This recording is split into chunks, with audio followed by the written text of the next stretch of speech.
பொங்கல் பண்ணிக்கிட்டேன் சார். இது வந்து அவர் கல்யாணத்துக்கே ரெண்டாயிரம் வாரத்துக்கு போயிட்டாங்களா, இப்போ கொஞ்சம் லேட்டாக வந்திருக்கிறாங்க அப்படின்னு தான் அவர் சொல்கிறாரு. இன்னொன்று தேமுதிக வந்து செல்வாக்கோடு தான் இருந்தது. 2011 அவர் எதிர்க்கட்சி தலைவராகக்கூடிய அளவுக்கு அந்த செல்வாக்கு இருந்தது. அதற்கு பின்னர் பல்வேறு அரசியல் முடிவுகளால் அது வந்து பாதிக்கப்பட்டிருக்குன்னு சொல்கிறார். ஒன்று. ரெண்டாவது, எதிர்க்கட்சி உறுப்பினர்களே அதிமுக சட்டமன்ற உறுப்பினர், உசிலம்பட்டி சட்டமன்ற உறுப்பினர் ஐயப்பன் இங்கு சென்னை மாநகராட்சியில் பாரதிய ஜனதா கட்சி கவுன்சிலர், இவங்க பாராட்டுறாங்க. இதே போல் எங்களோட திட்டங்கள் வந்து பாலில் தேன் கலந்த மாதிரி மக்களுக்கு இனிப்பை கொடுத்துருக்குங்கிறாரு. உங்களுக்கு எப்படி சார், இனிப்பாக இருக்கா கசப்பாக இருக்கா சார் இப்படி இந்த கூட்டணி கட்சிகள்லாம் மாறி மாறி சேர்றது? சார், நீங்க ஒரு கட்சி தலைவர்கள் ஒரு கட்சி வந்து தேர்தல் நேரத்தில் அணி மாறுவதற்காகவே அவர் மிகச்சிறந்த ஆட்சி அமைக்கிறார் சொன்னீங்கன்னா, இந்த 75 ஆண்டுகள் அரசியல் வரலாற்றுல திராவிட முன்னேற்ற கழகம் தொடர்ச்சியா வென்றிருக்க வேண்டும். ஏன் தோல்வி தழுவிச்சுங்க? எப்போதாவது எம்ஜிஆர் வந்த பிறகு 2 முறை வென்றிருக்கிறதா திமுக? ஒரு முறை கூட வெல்லவே இல்லை. இலவச மின்சாரம் கொடுத்தீங்க, கலைஞர் டிவி கொடுத்தீங்க, சிலிண்டர் கொடுத்தீங்க, என்னென்னமோ சாதனை எல்லாம் செய்ததாக சொல்லிக் கொண்டது நீங்கள் 2 முறை தொடர்ச்சியாக ஏன் வெல்லல? இரண்டாவது, இப்ப ஜெயிக்க போறேன்னு சொல்றாங்க அவங்க.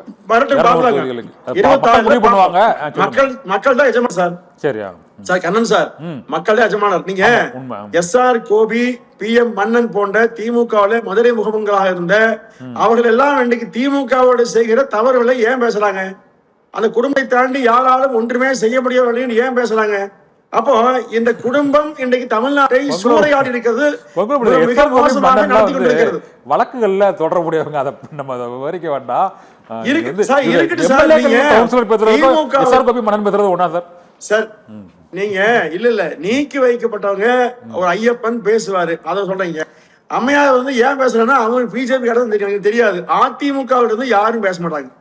உண்மையான எம்ஜிஆர் தொண்டனா இருக்கிற யாரும் திமுகவை ஒரு காலம் ஆதரிக்க மாட்டாங்க. அவங்க தமிழ்நாட்டுல திமுகவோடு அணி சேர முடியாத ஒரு இயக்கம் அதிமுக. அந்த இயக்கம் பேசாது. இப்ப நீங்க ஒண்ணு இல்ல 200 இடங்கள்ல வெற்றி பெற்றோம், வெற்றி பெற போகிறோம் இதுவரை பேசுனீங்களா? அப்போ பிரேமலதா விஜயகாந்த் வருவதற்கு முன்பாக 200 வந்தவரை 200. அப்ப ஏற்கனவே வலிமையான அணின்னு சொன்னீங்க, 200 வெல்வோம் ஒன்றாக சொன்னீங்க. அப்ப தேமுதிக வந்தோம் அதே சொல்றீங்கன்னு சொன்னா, அப்ப உங்க அணி பலவீனமா இருந்து உண்மையா இல்லையா? அப்ப திமுக பலகீனம் இருக்கிறது, கிடைப்பவர்கள் எல்லாம் எடுத்துக்கொண்டு தன் பக்கம் எடுத்துக்கொண்டு இன்னும் அணி சேர தயாரா இருக்குது.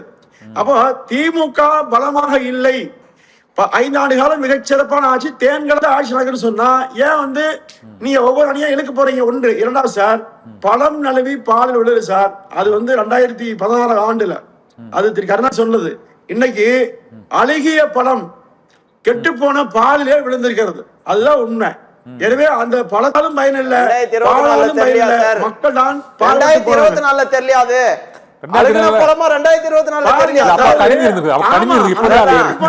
உங்களுக்கு டெபாசிட்ட காப்பாத்தி விடுதே அவங்க தான் சார்.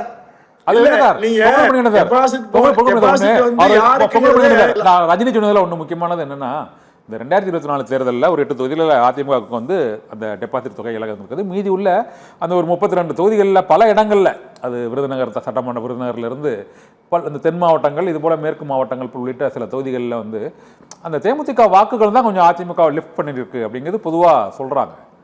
அதை நீங்கள் ஏற்றுக்கிறீங்களா சார்? சார், மேற்கு மண்ட சார் கண்ணன் சார், மேற்கு மண்டலத்தில் ஈரோடு எலெக்ஷன் நின்று வெறும் 500 வாங்கிச்சு தேமுதிக. அங்கே ஓட்டே ஆளே கிடையாது, கட்சியே கிடையாது. முதல்ல குறிப்பிட்ட ஒரு 4-5 மாவட்டம் தாண்டி தேமுதிக கட்சி ஒண்ணுமே இல்ல. நீங்க தேமுதிக வெட்டின்னு சொன்னீங்கன்னா, தேமுதிக நிச்சயமாக பேரம் பேசுகிற கட்சியாக எப்போ மாறி இருக்குங்க. 2021 தேர்தல அமமுகவோட சேர்ந்து அரசியல் வாங்கிச்சு. பேரம் பேசாத கட்சிகள் எது இருக்கு? எல்லா கட்சிகளுக்குமே இந்த தேமுதிக இந்த 10-13 ஆண்டுகள்ல கடுமையான சார் திமுக மீது மிக கடுமையான ஊழல், குடும்ப பேரம், அதே லஞ்சம், அதே மாதிரி கஞ்சா, போதைப் பொருட்கள், இப்படிப்பட்ட ஆட்சி தான் திமுக கடுமையா பேசுறீங்களா? அப்ப அந்த ஆட்சி தரனால ஏன் தெரியாம போச்சு? அப்போ பிரேமலாவுக்கு இதுவரை மோசமா தெரிஞ்ச திமுக எப்படி சரியா தெரிஞ்சது? அதனாலதான் திமுகவுக்கு தேர்தல் நேரத்து அந்த ஓய்வெடுக்கிற பறவைகளை போல வருவாங்க போவாங்க.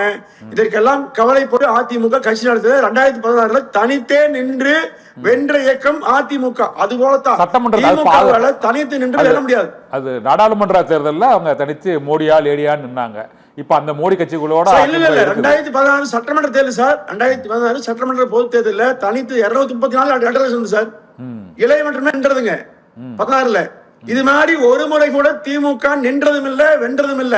ஆனா அதிமுக வரலாறு உண்டு. ஏன் ஒரு விஷயம் புரிஞ்சுக்க, போதுங்கிறீங்களா சார்? வேற கட்சி இல்ல போடணும், வேற கட்சி ஒண்ணுமே இல்ல. இப்போ எல்லா கட்சியும் சீல் பண்ணிட்டாங்க. அதிமுக மதிக்கவே இல்ல சார். யாரெல்லாம் புறக்கணிதோ அவரெல்லாம் தன்னுடன் சேர்த்து சொன்னாரு. கொஞ்ச நேரத்துக்கு முன்னாடி ரெண்டு கட்சிக்கிட்டே பேச்சுவார்த்தை நடத்துறாங்க, நான் கண்டுக்கவே இல்லைன்றாரு. இப்போ இதுல முரண்பாடா இல்லையா? நீங்க தேமுதிக தான் வந்துட்டல. திமுக மாதிரி 300 கோடி ரூபாய் பணம் கொடுத்து பேரம் பேச வேண்டிய அவசியம் அதிமுகவுக்கு இல்லை. கொள்ளையடித்து 9,000 கோடி சேர்த்து வைத்துள்ள திமுக யாரை வேண்டுமானாலும் விலை பேசலாம், வளைத்து போடலாம். ஆனால் அதிமுக அந்த அவசியமே கிடையாது. மக்கள் என்கிற பேராதரவோடு அதிமுக மிகப்பெரிய வெற்றியை நம்பிக்கை உண்டு. அதனால் துணிச்சலாக மக்களை சந்திக்க போறோம். திமுக தைரியமே இல்ல, வருகிற எல்லாம் அணைத்துக் கொண்டு வலிமையான அணி என்று பேசுறாங்க. அவர்களுக்கு தனித்த வலிமை கிடையாது.